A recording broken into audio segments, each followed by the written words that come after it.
Let's go to our Sunday school mga kapatid and we will continue again our topic mga kapatid according to the giving. But today mga kapatid, our topic is the current problem. So, siguro yung dalawang maliit yan sa harap mga kapatid, paghiwalayin nyo na kasi mas... Ha? Corinth? Corinthian. The Corinthian problem. Yung mga taga-Korinto. So, paghiwalayin nyo muna yung mga dalawang polka dots dyan mga kapatid.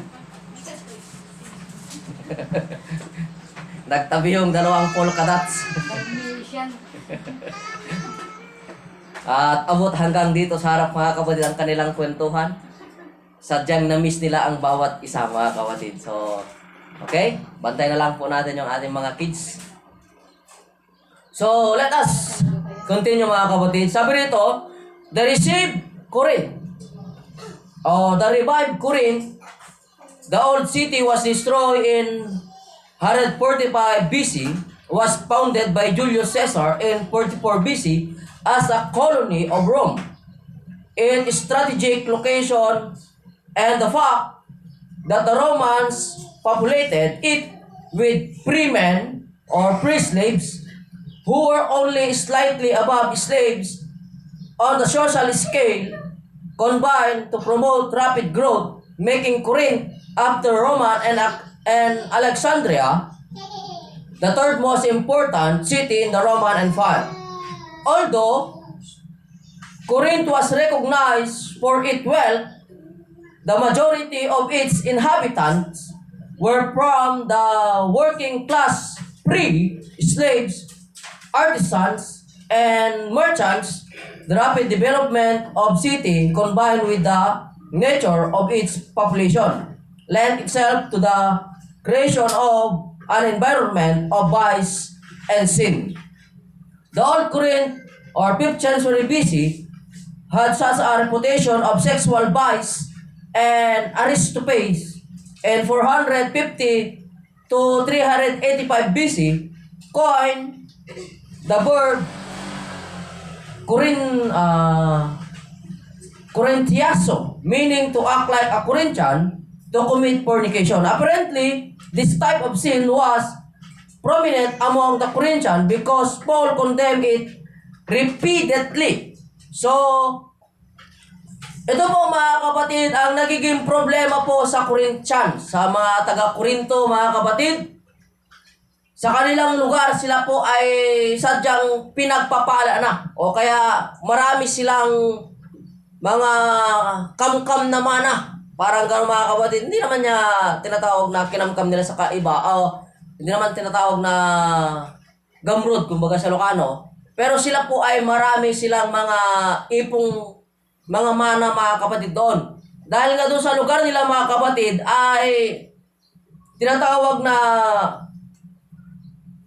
nagsimula sa kanilang mga lugar ng mga matataas na tao. Di ba? Kumbaga parang doon naipon yung mga tagong yaman. Kumbaga sa Pilipinas mga kapatid, nandito nakaipon yung mga Yamashita treasure. Parang ganon siya mga kapatid sa kanilang lugar. At sila man din po mga kapatid, marami silang mga nakuha rin. No? Kung titignan natin maigi ito.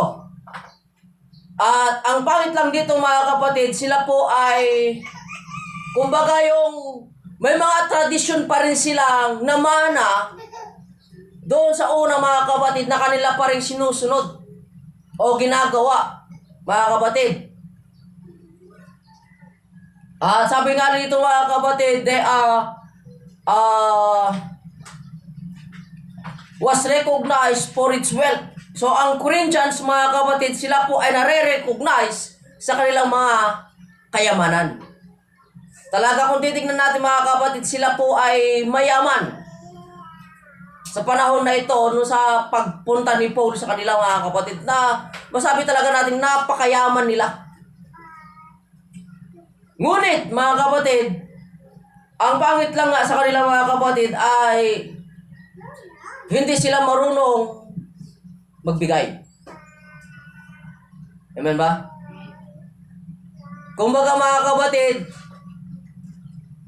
Sila ay gaya ng tinatawag na manok. Alam mo ba yung manok, mga kapatid?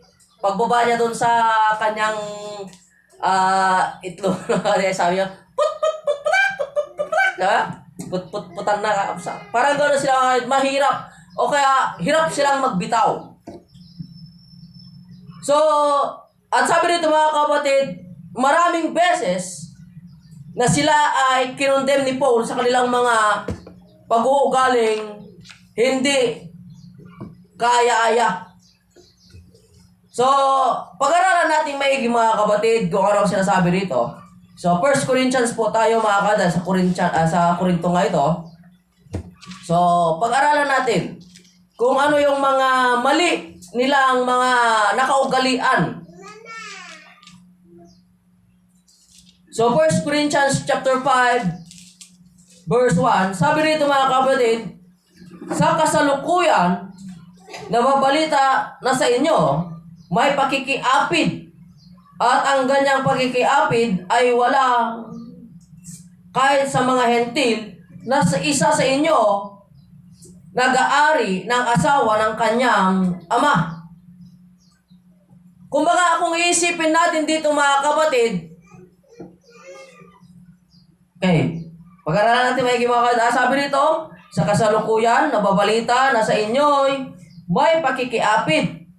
At ang ganyang pakikiapid ay wala kahit sa mga hentil na isa sa inyo nag-aari ng asawa ng kanyang ama. At kayo'y mga mapagpalalo at hindi kayo bagkos ng alumbay upang mag-alis sa gitna ninyo ang gumagawa ng gawang ito. Sapagkat ako, sa katotohanan, bagamat wala sa harapan ninyo sa katawan, ngunit ako'y nasa harapan ninyo sa espiritu. Aking ngang hinatulan na ang gumagawa ng bagay na ito ay tulad sa ako'y naharap sa pangalan ng ating Panginoong Hesus nang nagkakatipon kayo at ang aking espiritu na taglay ang kapangyarihan ng ating Panginoong Hesus. So, isipin nyo maigi, mga kapatid, sa lugar pala nila ay talamak ang pakikipag-apid. So, ano ba ito, mga kapatid? So, ang pakikipag-apid, ito po yung tinatawag natin na fornication o yung tinatawag natin na pakikipagkabit. No? So, para bagang mga kapatid ay normal lang sa kanila. Normal lang sa kanila yun, yung tinatawag na pakikiapid. Kumbaga, tawag nito, yung nakasanayan na. Kumbaga, mulat sa Paul, nung pagkamulat ng kanilang mata, ay nakikita na nila yon. In other words, mga kapatid, yung katulad ng kasabihan nga na sa mata ng bata, ang mali ay nagiging tama. So, nung mula pa ng bata sila, mga kapatid, ay nakikita na nila ito. At ilang beses na itong sinawata ni Paul. Amen? So, ilang beses na itong sinuway ni Paul, mga kapatid. Ngunit, marami pa rin siyang nakikitang ganito. Hello? So, kung iisipin natin maigi, mga kapatid, Corinthians was recognized as a wealthiest. O kaya mayayaman na tao. Kaya kung pag-aaralan natin ito maigi, mga kapatid, at uunawain maigi ang pangyayari dito, kung ipapasok natin, mga kapatid, ang ating kaisipan sa lugar na yon at pupunta tayo doon, mga kapatid, ang unang nakikita ko dito, mga kapatid, ay maraming bayarang babae dito. Wealthy di ba? Mayayaman sila. Ito man ay commentator ko lang naman, mga kapatid. Mayayaman sila So, dahil sa mayaman sila, mga kapatid, at usong-uso doon na pagkikiapid, in other words, nakikipagsiping ka sa hindi mo asawa. No?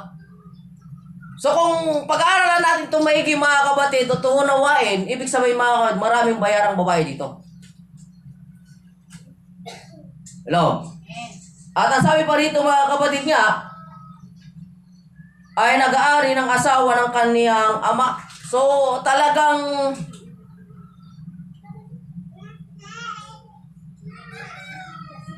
Masama talaga tignan mga kapatid.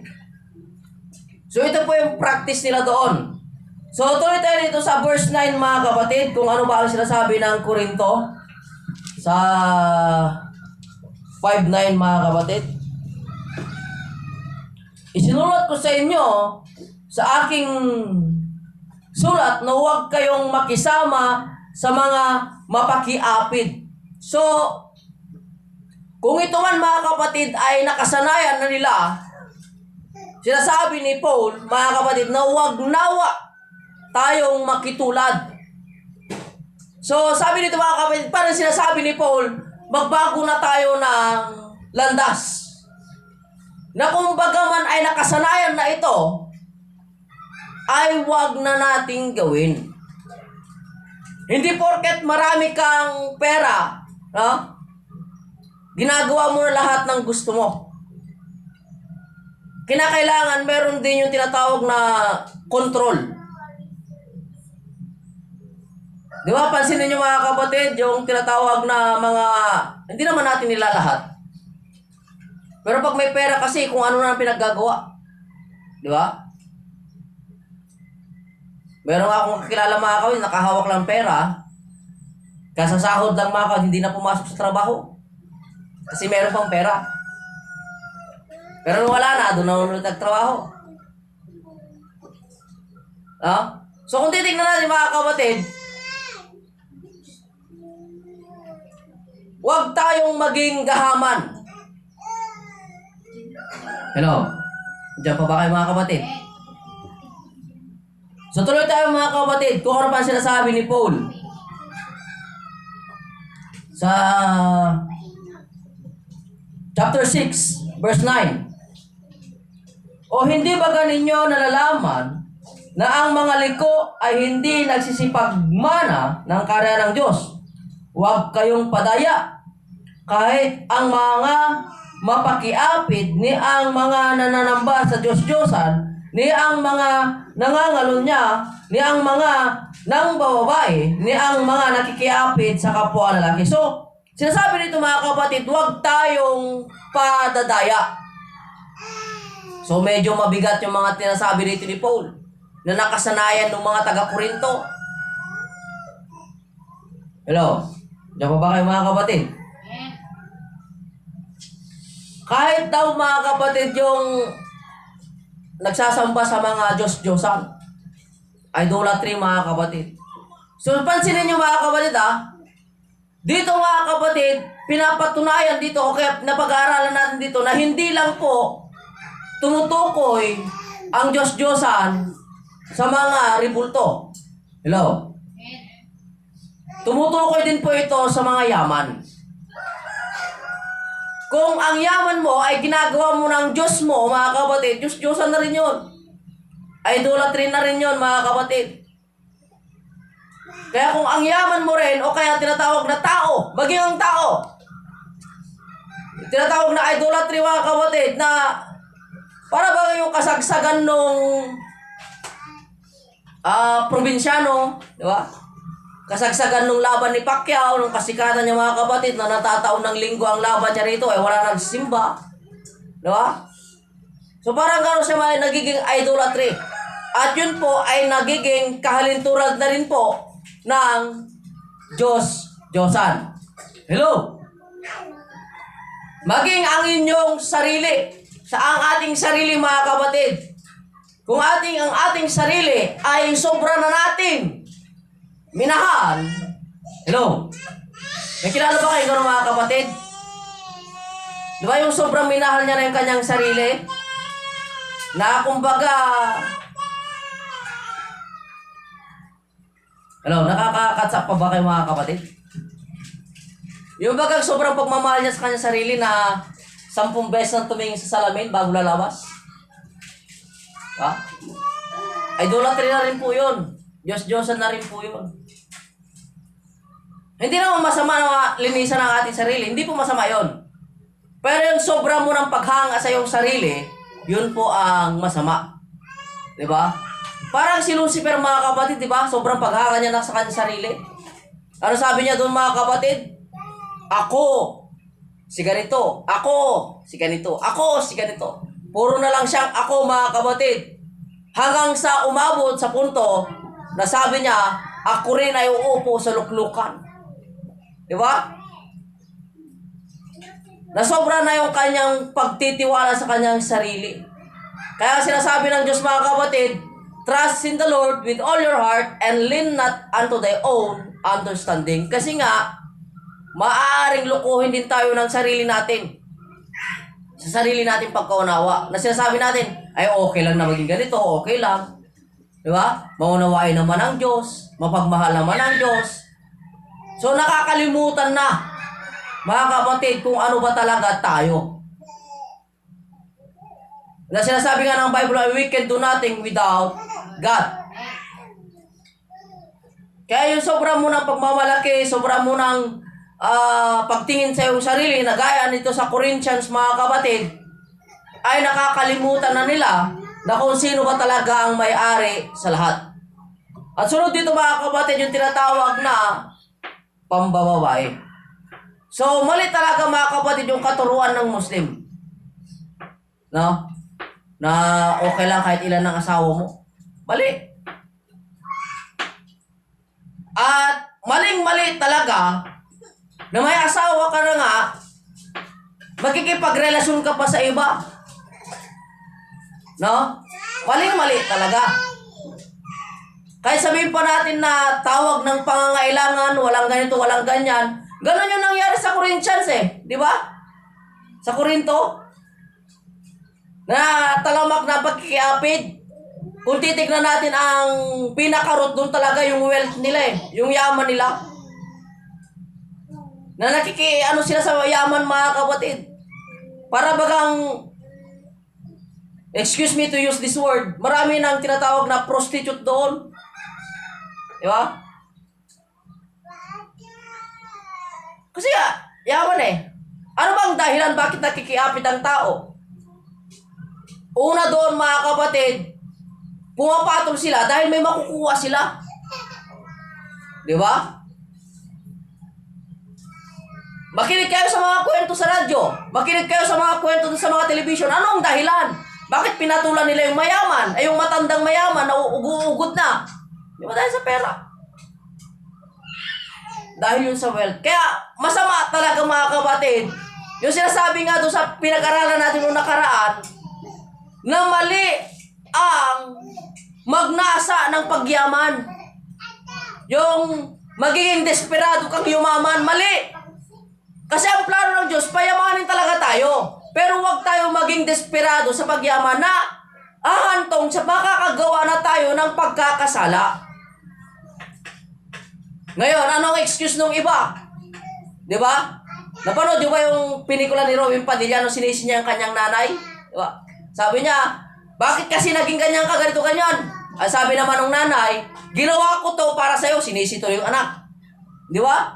Nakiapit daw yung nanay niya dahil ginagawa niya yun para sa kanyang anak. That means, mali! Di ba? Masama! Hello? Ang nagiging laman tuloy, nasisi tuloy yung anak. Di ba? Parang, kaya sabi ko sa inyo, may mga napapanood talaga mga ganyan pangyayari. Kaya mga kapatid, mali po itong nakasanayan na ganito. At sa mga meron namang, hindi ko lang, ewan ko lang ba, mga kapatid, bakit ang dali nung iba sumakay pag may makita ng pera. Hello? May kakilala nga ako, mga kapatid, may ano ko lang Alam niyo ba itong lalaki na ito, mga kapatid, ang edad niya na ay nasa 50. At siya po ay bus driver. Hello. Ano ko lang makwento ko lang ito. Totoong kwento po ito. At siya po ay may asawa. At yung asawa niya, mga kapatid, ay laging naghahangad dun sa kita ng kanyang asawa. Dahil bus driver nga, malaki kumita. At lagi niya raw binubungangaan nito pag umuwi. Kasi nga, ang bus driver po, mga kapatid, ay hindi po pare-parehas ang kita araw-araw. Bigla siyang kumita ng, sabihin natin na 5,000. Ang gusto ng asawa niya, daily na nagano ng remit, 5,000. Nagsawa na tong bus driver sa kakangangawa ng kanyang asawa. Ang ginagawa niya mga nagtatabi na siya araw-araw hanggang sa nakadami ng ipon. At doon sa karinderya na lagi niyang kinakainan, meron doon, sabi natin na dalaga. At pinapakita niya ng pera, inaabot-abutan niya, hanggang sa naging sila. Sa madaling sabi mga kapatid, yung mabungang asawa niya mga kapatid, pinagpalit niya sa mas bata, at naghiwalay sila. So kung papansinin niyo mga kapatid, minsan kasi hindi naman magagawa yan ng lalaki, kung hindi rin dahil doon sa mabungangang. Nakuha niyo ba ibig ko sabihin? Hindi naman masama na maging mabungangang asawa, pero dapat mapagpahinga naman yung asawa. May in-advise din akong ganyan doon sa Manila mga kapatid. Mali pa rin, di ba? Pero ang pinupunto ko rito kakad, may in-advise na akong ganyan doon sa Manila. Tanong mo kay Mrs. Con, kasama ko yan.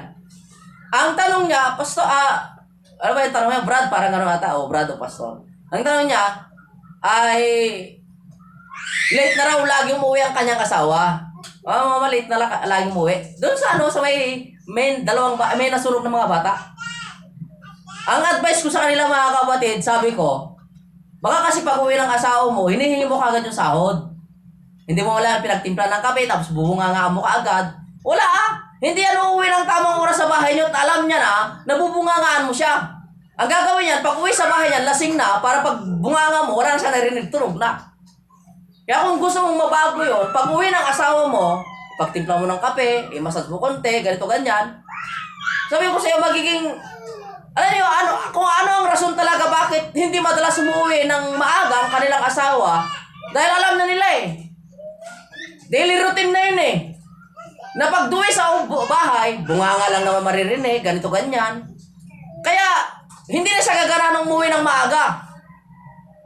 Ang gagawin niya, maghahanap na siya ng peace of mind na makapagpahinga doon sa kanilang mga barkada. At ang kanilang nagiging tanggulan na pahinga mga sa pagharap ng alak. Diba kasi doon, wala siya marinig na bad puro papuri ng mga kaibigan. Na dapat, yun sana marinig niya pag uwi ng bahay. Hello, nakukuha niyo ba may ibig kong sabihin mga kapatid? Tignan niyo sa akin mga kapatid hindi naman sa pagbubuhat ng bangko ng aking asawa mga kapatid. Pag uwi ko rito, galing paglalako mga kapatid, hindi ako nakakarinig ng bunganga. Kaya, pag uwi talaga, pag tapos na ako sa trabaho ko, diretso ako ng bahay. Kasi nga, walang, ganito ba niya? Walang ganun mga kapatid. Minsan pa nga, timpla mo na ng kape. Titimplahan ng kape. Di ba? Gutom ako, papakainin. Kung gano'n man ang madatnan, kahit sinong ama, mga kapatid. Ang ganda ng topic pang Father's Day talaga. Kahit sinong ama mga kapatid, pag nakauwi yan ng bahay, at iabot mo ang kanyang mga pangailangan, lalo na pagiging daily routine yon, ang may tatatak sa utak nun, agahan kong umuwi ng bahay kasi asikasuhin ako ng asawa ko. Di ba? Tuwang-tawa yun, lalo na pag uwi ng bahay, makakasalubong niya mga anak, tapos yung asawa niya, naghihintay na tuwang-tuwa. Ramdam niya yung mga kapatid, mawawala yung stress, mawawala yung pagod, makakapahinga siya. Pero kung pagbunga niya ng bahay, bunga nga mo kaagad, ganito ganyan, sunod na araw hindi yan maaga-uwi. Anong gagawin nun? Dadaan na yun sa barkada, magkikipagkwentuhan. Kasi nga, doon siya nakakakuha ng peace of mind. Nakakapagpahinga siya doon. Kaya kung gano'n man mga kapatid, mas maganda na dito sa bahay siya magpahinga. Dito siya sa bahay makatanggap ng peace of mind. Para hindi siya makapag-isip ng iba. Gaya nung sinasabi ko sa kwento ko sa bus driver na yun mga kapatid, na pag uwi niya ng bahay, bungangaan siya.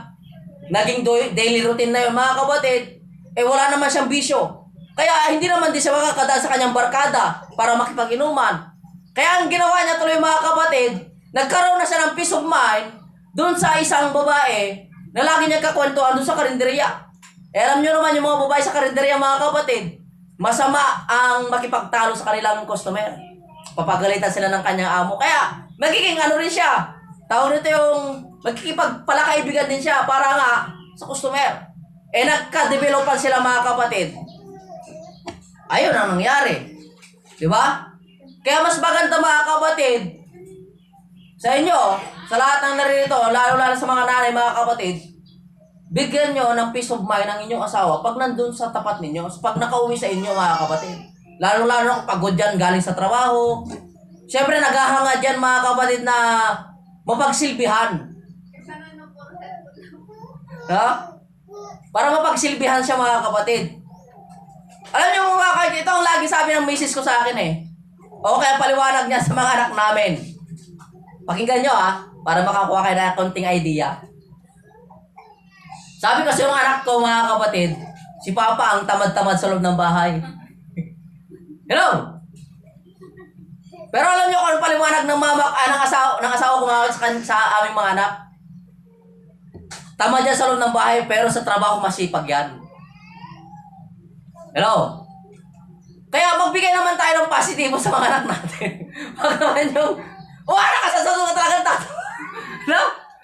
Wala talaga mangyayaring maganda rin mga kapatid. Kasi nga, pag uwi ng asawa, nagpapahinga yan. Kasi nga pagod yan sa trabaho.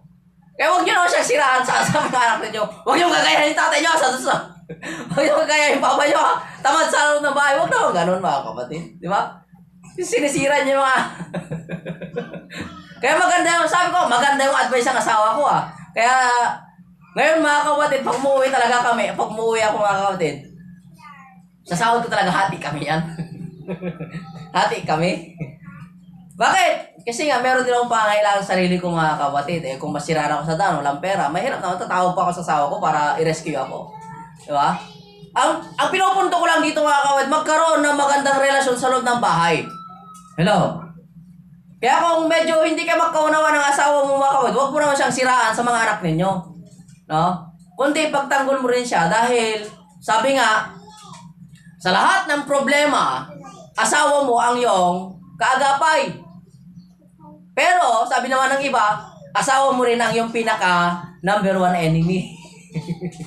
No, kaaway. Kaagapay at kaaway. But, still mga kapatid, anong dahilan?